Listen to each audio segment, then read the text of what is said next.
জুলাই গণ অভ্যুত্থানের ঘোষণাপত্র প্রকাশে দেরি হলে কঠোর কর্মসূচির হুঁশিয়ারি দিয়েছে বৈষম্য বিরোধী ছাত্র আন্দোলন ও জাতীয় নাগরিক কমিটি। এ নিয়ে ৬ থেকে ১১ জানুয়ারি সারা দেশে গণসংযোগের ঘোষণা দিয়েছেন নেতারা। বিপ্লবের ঘোষণাপত্র নিয়ে জনগণের আকাঙ্ক্ষা জানতেই এই কর্মসূচি। দুপুরে রাজধানীর বাংলা মোটরে সংবাদ সম্মেলনে তারা এসব কথা বলেন। সরকারের আশ্বাসে গত ৩১ ডিসেম্বর জুলাই বিপ্লবের ঘোষণাপত্র দেওয়ার কর্মসূচি থেকে সরে আসে বৈষম্য বিরোধী ছাত্র আন্দোলনের নেতারা। কেন্দ্রীয় শহীদ মিনারে মার্চ ফর ইউনিটির অনুষ্ঠানে ১৫ জানুয়ারির মধ্যে বিপ্লবের ঘোষণাপত্র প্রকাশে সরকারকে আলটিমেটাম দেয় ছাত্রনেতারা। এমন পরিস্থিতিতে জানুয়ারির ৪ দিন পার হলেও ঘোষণাপত্র ইস্যুতে সরকারের কার্যকর উদ্যোগ নেই বলে অভিযোগ ছাত্রনেতাদের। সরকারকে ডেডলাইন দেওয়ার পরও আজকে ৪ তারিখ হয়ে গিয়েছে জানুয়ারি, আমরা দৃশ্যত কোনো বর্তমান সরকার থেকে কোনো উদ্যোগ দেখতে পাইনি। আমরা সেই জায়গা থেকে সরকারকে আহ্বান জানাবো, আজকে বা কালকে অতি দ্রুত সময়ের মধ্যেই সরকার জনগণের সামনে কার্যত একটি দৃশ্যমান উদ্যোগ গ্রহণ করুক। বিপ্লবের ঘোষণাপত্র ইস্যুতে আগামী ৬ থেকে ১১ জানুয়ারি দেশব্যাপী গণসংযোগ সহ বিভিন্ন কর্মসূচির ঘোষণা দেন সমন্বয়ক হাসনাত আব্দুল্লাহ। আমরা প্রত্যেকটা মানুষের কাছে ছুটে যেতে চাই। আপনারা জানেন এই গণ অভ্যুত্থানে সকল শ্রেণী পেশার মানুষের অংশগ্রহণ ছিল, কারণ আপনারা জানেন যে ফেসিবাদ যে সরকার এই সকল মানুষের টুটি চেপে ধরে রেখেছিল। প্রত্যেকটা মানুষ কথা বলতে পারতো না, তাদের অধিকারের বিষয়গুলো কখনোই উপস্থাপন করতে পারতো না। আমরা তাদের এই কথাগুলো আমরা তুলে ধরতে চাই। জাতীয় গুরুত্বপূর্ণ বিষয়ে সরকারকে আরও কার্যকরী উদ্যোগ নেয়ারও আহ্বান জানান নেতারা। বলেন, সরকার ঘোষণাপত্র বাস্তবায়নে যে কোনো মতামত চাইলে ছাত্ররা সহযোগিতা করবে। দেশ গঠনে ৫ আগস্টের মতোই দলমত নির্বিশেষে সকলের সহযোগিতাও চান ছাত্রনেতারা।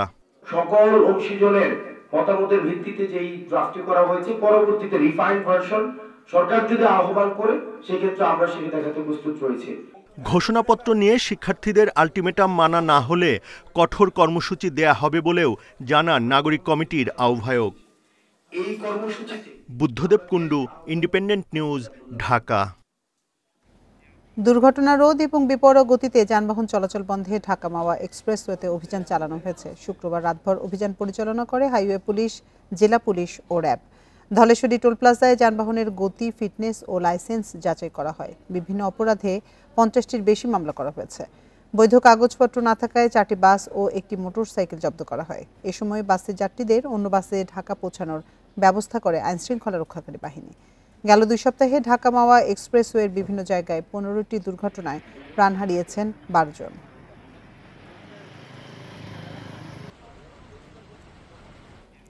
টাঙ্গাইলের কালিহাতীতে ট্রেনে কাটা পড়া স্বামী স্ত্রী নিহত হয়েছেন। সকালে উপজেলার ধলাটেঙ্গুর ৫ নম্বর ব্রিজের কাছে এই দুর্ঘটনা ঘটে। নিহতরা হলেন ওই এলাকার নীলু মণ্ডল ও তার স্ত্রী কল্পনা রানী মণ্ডল। নিহতের স্বজনরা জানান, সকালে উপজেলার রৌহা গ্রামে স্বামী স্ত্রী ধর্মীয় অনুষ্ঠান থেকে বাড়ি ফেরার পথে রেললাইন পার হচ্ছিলেন। এ সময় উত্তরবঙ্গ থেকে ছেড়ে আসা একটি ট্রেনের নিচে কাটা পড়ে ঘটনাস্থলেই তাদের মৃত্যু হয়। এদিকে মাদারীপুরের শিবচরে ট্রেনের ধাক্কায় নূরজাহান বেগম নামে এক মানসিক প্রতিবন্ধীর মৃত্যু হয়েছে। স্থানীয়রা জানায়, সকাল ৯টার দিকে পাঁচশোর তেলের পাম্প সংলগ্ন রেল লাইনের পাশে এক নারীকে মৃত অবস্থায় পড়ে থাকতে দেখেন স্থানীয়রা। খবর পেয়ে মরদেহ উদ্ধার করে পুলিশ। অষ্টবারে কীর্তনে গেছাল, কীর্তনে না অসুম সকাল আপনাদের কাটায় মারা গেছে। এরা দুজনে স্বামী স্ত্রী কীর্তনে গেছিল, কীর্তন থেকে আসার সময় ট্রেনের নিচে পড়ে মারা গেছে।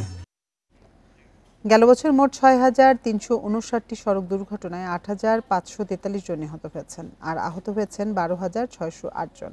আর সড়ক, রেল ও নৌ দুর্ঘটনা মিলিয়ে নিহত হয়েছেন মোট ৯,২৩৭ জন, আহত হয়েছে ১৩,১৯০ জন। আগের বছরের তুলনায় ৭.৫% বেড়েছে মৃত্যু। সকালে ঢাকা রিপোর্টার্স ইউনিটিতে সংবাদ সম্মেলনে এসব জানান যাত্রী কল্যাণ সমিতির মহাসচিব মোজাম্মেল হক চৌধুরী। তিনি বলেন, ২০২৪ সালে সড়ক দুর্ঘটনায় ১৬৮ জন আইনশৃঙ্খলা বাহিনীর সদস্য দুর্ঘটনার শিকার হয়েছেন।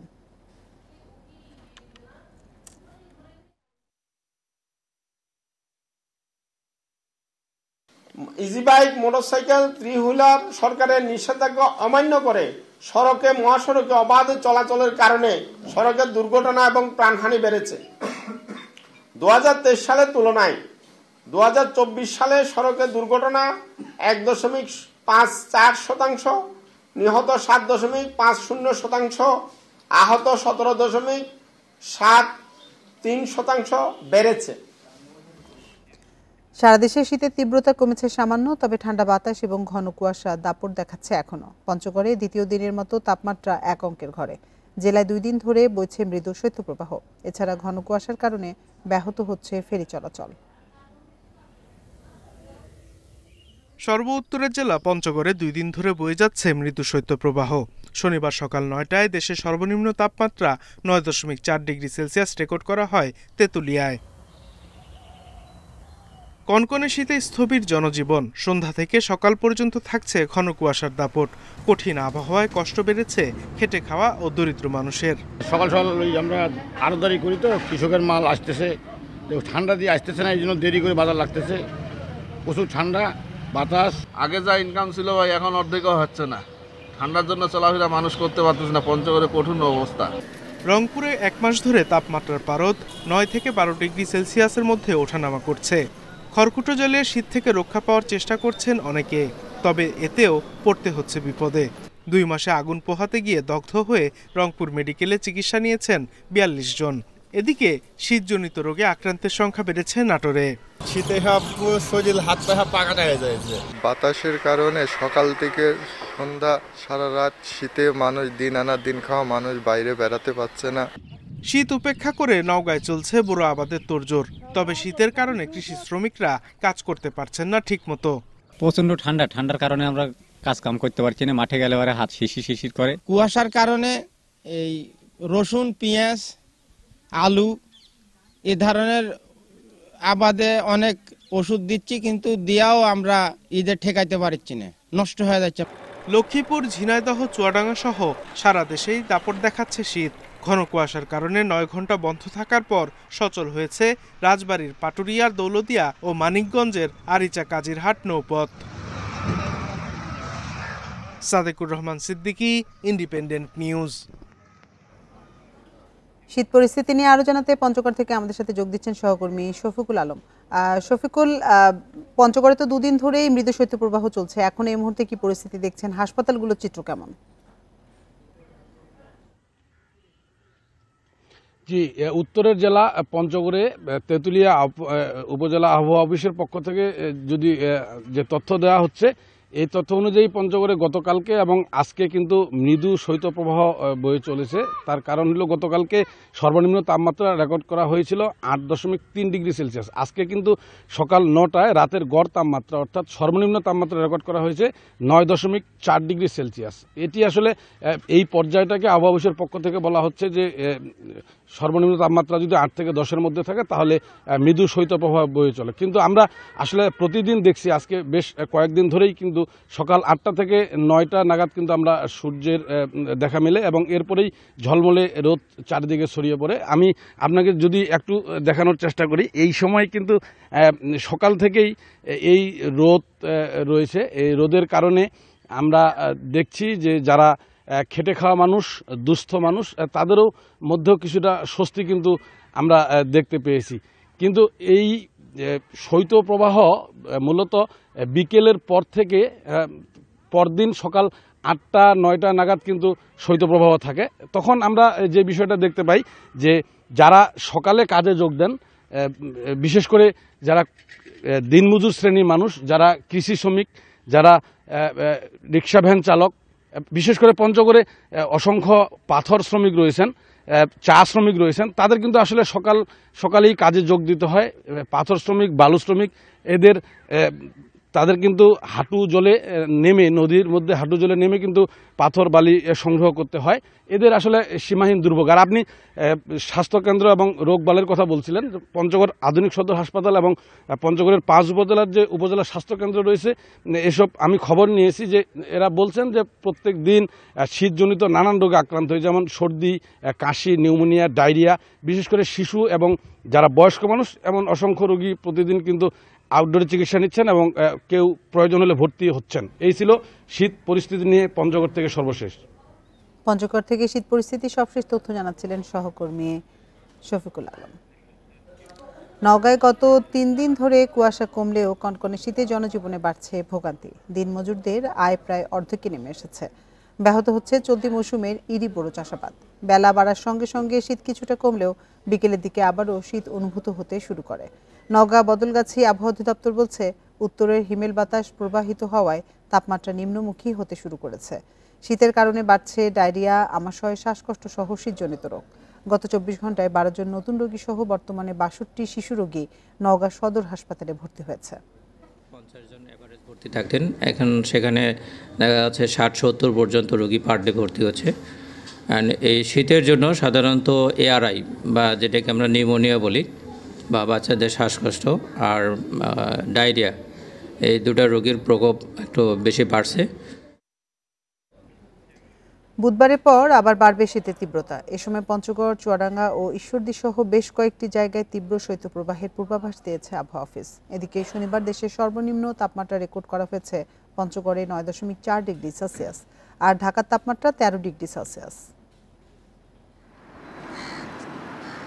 ঘন কুয়াশার কারণে দুদিন দেখা মেলেনি সূর্যের। বেশ কয়েকটি জেলার উপর দিয়ে বয়ে গেছে শৈত্যপ্রবাহ। শীতে কাবু হয়ে পড়ে মানুষ। তবে শনিবার সকালে ফেরে স্বস্তি, দেখা মিলেছে সূর্যের। এতে কিছুটা কমেছে শীতের তীব্রতা। আবহাওয়া অফিস বলছে 8 জানুয়ারি পর্যন্ত শীত কম অনুভূত হবে। এ সময় বিস্তৃতভাবে শৈত্যপ্রবাহের আশঙ্কা নেই। দিনের তাপমাত্রা 1 থেকে 2 ডিগ্রি সেলসিয়াস বৃদ্ধি পাবে, রাতের তাপমাত্রাও সামান্য বৃদ্ধি পাবে। পঞ্চগড় জেলা ছাড়া অন্য কোথাও এখন মৃদু ধরনের শৈত্যপ্রবাহ নেই এবং এটি 2-1 দিন অব্যাহত থাকবে। এই যে শীতের অনুভূতির যে তীব্রতা সেটা কমে যাবে। তবে 8 জানুয়ারির পর থেকে আবারও বাড়বে শীতের তীব্রতা। এ সময় পঞ্চগড়, চুয়াডাঙ্গা ও ঈশ্বরদী সহ বেশ কয়েকটি জায়গায় তীব্র শৈত্যপ্রবাহের পূর্বাভাস দিয়েছে আবহাওয়া অফিস। এ সময় পঞ্চগড়, চুয়াডাঙ্গা ও ঈশ্বরদী সহ বেশ কয়েকটি জায়গায় শৈত্যপ্রবাহের পূর্বাভাস দিয়েছে আবহাওয়া অফিস। 8 তারিখের পর নতুনভাবে আবার মৃদু ধরনের শৈত্যপ্রবাহ দিয়ে শুরু হবে, যেখানে তাপমাত্রা 8 থেকে 10 ডিগ্রি সেলসিয়াসের মধ্যে ওঠানামা করবে এবং এরপরে এই স্পেলেও কোথাও কোথাও তাপমাত্রা 6 থেকে 8 ডিগ্রি সেলসিয়াসের মধ্যেও নেমে আসতে পারে। এদিকে 7 এবং 8 জানুয়ারি সিলেট ও ময়মনসিংহ বিভাগে গুড়ি গুড়ি বৃষ্টি হতে পারে বলেও জানিয়েছে আবহাওয়া office. Adilur Rahman, independent news, Dhaka. Sheikh হাসিনাকে আশ্রয় দিয়ে ভারত পুরো বাংলাদেশের মানুষের সেন্টিমেন্টের বিরুদ্ধে অবস্থান নিয়েছে বলে মন্তব্য করেছেন জাতীয় নাগরিক কমিটির মুখ্য সংগঠক সার্জিস আলম।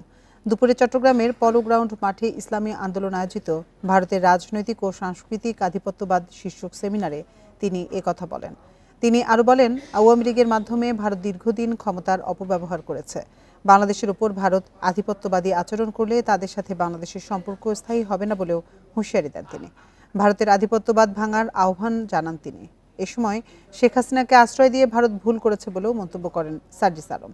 শেখ হাসিনাকে দেশে পাঠিয়ে বিচার মঞ্চে ফিরিয়ে দিতে তিনি আহ্বান জানান। শুধু ভারতকে স্পষ্ট একটা মেসেজ দিতে চাই, যেই খুনি শেখ হাসিনা 2000 মানুষকে খুন করেছে, যেই খুনি হাসিনাকে বাংলাদেশের মানুষ উৎখাত করেছে, বিতাড়িত করেছে, তাকে আশ্রয় দিয়ে পুরো বাংলাদেশের মানুষের সেন্টিমেন্টের বিপক্ষে আপনারা অবস্থান করছেন। বাংলাদেশের ওই বিচারের মঞ্চ, সেখানে তাকে পাঠানোর জন্য আপনারা ব্যবস্থা করবেন। শেখ হাসিনা সরকার ও তার আত্মীয় স্বজন মিলে দেশের অর্থনীতিকে ধ্বংস করেছে বলে মন্তব্য করেছেন বাংলাদেশ জামায়াতে ইসলামীর আমির ডাক্তার শফিকুর রহমান। সকালে কুষ্টিয়া সরকারি কলেজ মাঠে জামায়াতের কর্মী সম্মেলনে প্রধান অতিথির বক্তব্যে তিনি একথা বলেন। এ সময় তিনি বলেন, ব্যাংকের টাকা লোপাট সহ শিক্ষা ব্যবস্থাকে ধ্বংস করেছে শেখ হাসিনার সরকার। বিভিন্ন প্রকল্প থেকে নিজ দলের ঠিকাদার নিয়োগ করে দেশকে পঙ্গু করেছে। তিনি আরও বলেন, ইসলামী ব্যাংক ধ্বংসসহ এস আলমকে নিয়ে হাসিনা পরিবার টাকা লোপাট করেছে। এ সময় মানবিক দেশ করতে সবাইকে ঐক্যবদ্ধভাবে কাজ করার আহ্বান জানান তিনি। এছাড়া দুর্নীতির দায়ে শেখ হাসিনার বোনের মেয়ের বিরুদ্ধে লন্ডনে দুর্নীতি দমন কমিশন জিজ্ঞাসাবাদ করছে বলেও জানান জামায়াতের আমির। দেশের সম্পদ লুণ্ঠন করে তারা বিদেশে পাচার করেছেন। শুধু তাদের এই গত 15.5 বছরের আমলে যার হিসাব বের হয়ে এসেছে 26 লক্ষ কোটি টাকা, যা বাংলাদেশের বার্ষিক বাজেটের প্রায় 5 গুণ। দেশের সম্পদ শুধু বিদেশে যা পাচার করেছেন। চট্টগ্রামের চাঁদগাঁও বাকুলিয়া এলাকায় দেখা দিয়েছে তীব্র পানি সংকট। মাঝে মধ্যে যে পানি পাওয়া যায় তাও ময়লা ও দুর্গন্ধযুক্ত বলে অভিযোগ বাসিন্দাদের। নাগরিক অধিকার নিয়ে কাজ করা প্রতিষ্ঠান ক্যাব বলছে, এখনও দুর্নীতিবাজ কর্মকর্তার কারণে গ্রাহকের দুর্ভোগ যাচ্ছে না। আর ওয়াসা বলছে, সমস্যা সমাধানে একটি প্রকল্প চলমান রয়েছে। গেল বছর ওয়াসার পানিতে লবণাক্ততা বেড়ে যাওয়ায় তা পানের অনুপযোগী হয়ে পড়ে। সেই সমস্যা দূর হলেও এখন দেখা দিয়েছে সুপেয় পানির সংকট। পানির জন্য হাহাকার চলছে চট্টগ্রাম নগরীর চাঁদগাঁও বাকুলিয়া রাহাত্তার পুল, ডিসি রোড 1 কিলোমিটার, কালামিয়া বাজার, মিয়া খান নগর সহ অনেক এলাকায়। পানি সংকটে থমকে গেছে গৃহস্থলীর কাজসহ দৈনন্দিন নানা কাজকর্ম। বিষয়টি ওয়াসাকে একাধিকবার চিঠি দিয়ে জানিয়েও সুফল মেলেনি বলে অভিযোগ ভুক্তভোগীদের। দুর্গন্ধ পানি, আপনার গোসল করা যায় না, খাওয়া যায় না। মাঝে মধ্যে রাত্রেবেলা আসে না, সকালবেলা আসে, আবার সকালবেলা আসলে রাত্রেবেলা আসে না। এখন হয়তো স্কুল বন্ধ, কিন্তু অফিস আদালতে আমরা যারা অফিস আদালত নিয়ে ব্যস্ত থাকি, আমাদের তো পানির ক্রাইসিসটা দূর করতে হবে। সুপেয় পানি গ্রাহককে দিতে না পারা দুঃখজনক।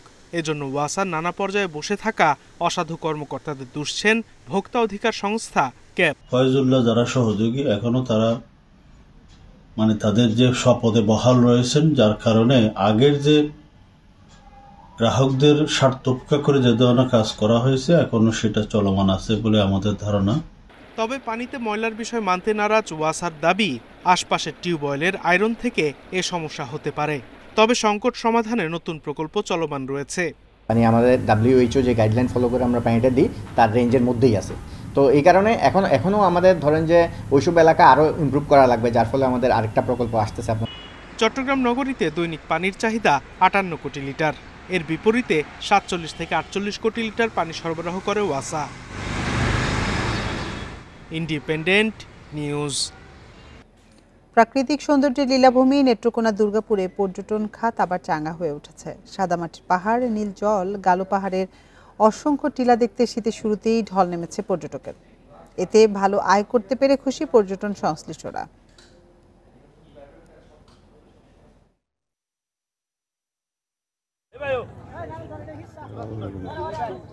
দুর্গাপুরের সাদামাটি পাহাড়ের নৈসর্গিক দৃশ্য, নীল জল, গারো পাহাড়ের ছোট বড় টিলা, এমন মনোমুগ্ধকর দৃশ্যের টানে পর্যটকের ঢল লেগেই থাকে সারা বছর। তবে সাম্প্রতিক পট পরিবর্তন আর বর্ষার কারণে প্রায় 6 মাস পর্যটক শূন্য ছিল দুর্গাপুর। পরিস্থিতির উন্নতি হওয়ায় শীতের শুরুতেই ঢল নেমেছে পর্যটকদের। বিজয়পুর চীনামাটি পাহাড়, আসলে এখানে সবাই এই মনোমুগ্ধকর পরিবেশে সবাই আসলে নিজের মনের একটা প্রশান্তি দূর করার জন্য এখানে আসে আর কি। আমার খুব ভালো লাগলো, আমি সিলেট থেকে আসছি। খুব ভালো লাগছে। দর্শনার্থীদের আগমনে পর্যটন স্পটের দোকানে বেড়েছে বিক্রি ও আয়। ব্যবসা বাণিজ্য মোটামুটি বালার দিক দিয়ে যদি পর্যটক আরো বেশি আসে তাহলে আমরা লেগে আরো উন্নত। পর্যটকদের ভ্রমণের সুযোগ সুবিধা বাড়ানো হচ্ছে বলে জানিয়েছে উপজেলা প্রশাসক। বিভিন্ন সমস্যা সম্পর্কে অবহিত হয়েছি। উপজেলা পরিষদের পক্ষ থেকে আমরা পর্যটকদের যে সমস্যাগুলো সেগুলোকে যথাসম্ভব লাঘব করার জন্য কাজ করছি। নেত্রকোনা শহর থেকে 30 কিলোমিটার দূরে গারো পাহাড় বেষ্টিত দুর্গাপুর উপজেলা। প্রতি বছর এর প্রাকৃতিক সৌন্দর্য দেখতে আসেন অসংখ্য পর্যটক। Independent news. চট্টগ্রামের ডিসি পার্কে শুরু হয়েছে মাসব্যাপী ফুল উৎসব। সকালে মন্ত্রিপরিষদ সচিব ডক্টর শেখ আব্দুর রশিদ এই ফুল উৎসবের উদ্বোধন করেন। ফুল উৎসবে থাকছে ডালিয়া, চন্দ্রমল্লিকা, ম্যাগনোলিয়া, শিউলি, হাসনাহিনা সহ 130 প্রজাতির ফুল। এছাড়া উৎসবের বিশেষ আকর্ষণ হিসেবে বই উৎসব, ঘুড়ি উৎসব, VR game, laser light show সহ নানা আয়োজনও রয়েছে। মাসব্যাপী এই উৎসব ঘিরে প্রতিদিন সকাল 9টা থেকে রাত 9টা পর্যন্ত পার্ক খোলা থাকবে। বিকেল 4টা থেকে রাত 8টা পর্যন্ত প্রতিদিন সাংস্কৃতিক অনুষ্ঠান অনুষ্ঠিত হবে। মেলা চলবে আগামী 4 ফেব্রুয়ারি পর্যন্ত। চট্টগ্রামের এই সুন্দর যে স্থাপনা, এটাকে সারপাস করে আরো ভালো করুক, চেষ্টা করুক।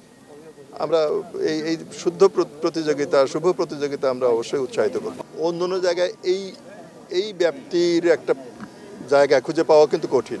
193 বা 194 একর জমি সবখানে পাওয়া যাবে না।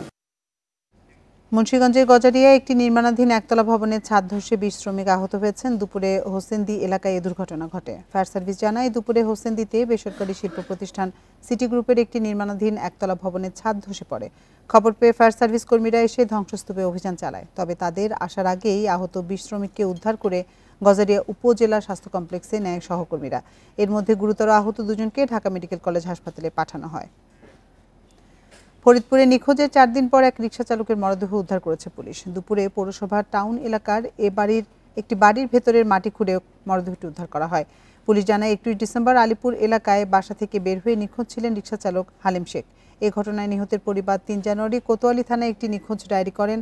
এর ফলে বিভিন্ন জনের দেয়া তথ্যের ভিত্তিতে রিকশা চালক রনি মোল্লার বাড়িতে যান নিখোঁজের স্বজনরা। সেখানে হালিম শেখের রিকশা দেখতে পেয়ে পুলিশে খবর দেন তারা।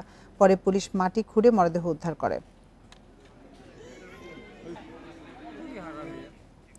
বাংলাদেশিদের জন্য দেশের বাইরে শ্রমবাজার আশঙ্কাজনকভাবে ছোট হয়ে আসছে। শুধু গত বছরই শ্রমবাজারের সংখ্যা 10 থেকে নেমেছে 6টিতে। এবছর বন্ধের আশঙ্কায় আরও কয়েকটি বাজার। এই দুরবস্থার জন্য সুনির্দিষ্ট গবেষণার অভাবকে দুষছেন অভিবাসন খাত সংশ্লিষ্টরা। সেই সাথে দক্ষ জনগোষ্ঠী তৈরিতে, জনশক্তি তৈরিতে পর্যাপ্ত উদ্যোগ না থাকা এবং অভিবাসন কূটনীতিতে দক্ষতা না থাকাকেও বড় কারণ হিসেবে দেখা হচ্ছে। সুখবর নেই অভিবাসন খাতে। 5 বছরে 95% অভিবাসী গেছেন 10টি দেশে, আর 2024 সালে মাত্র 6টি দেশে গেছেন বাংলাদেশের অভিবাসীদের 90%। অর্থাৎ কমেছে অভিবাসন প্রত্যাশীদের গন্তব্য দেশের সংখ্যা, কমেছে নারী অভিবাসনও। গত বছর বিদেশে গেছেন 54,000 নারী কর্মী। রামরুর সাম্প্রতিক গবেষণায় উঠে এসেছে এসব চিত্র। বিশেষজ্ঞরা বলছেন, কোনো বাজার খুললেই চাহিদার বিষয়ে খোঁজ না নিয়ে সেখানে লোক পাঠানোর প্রবণতা বন্ধ করা উচিত।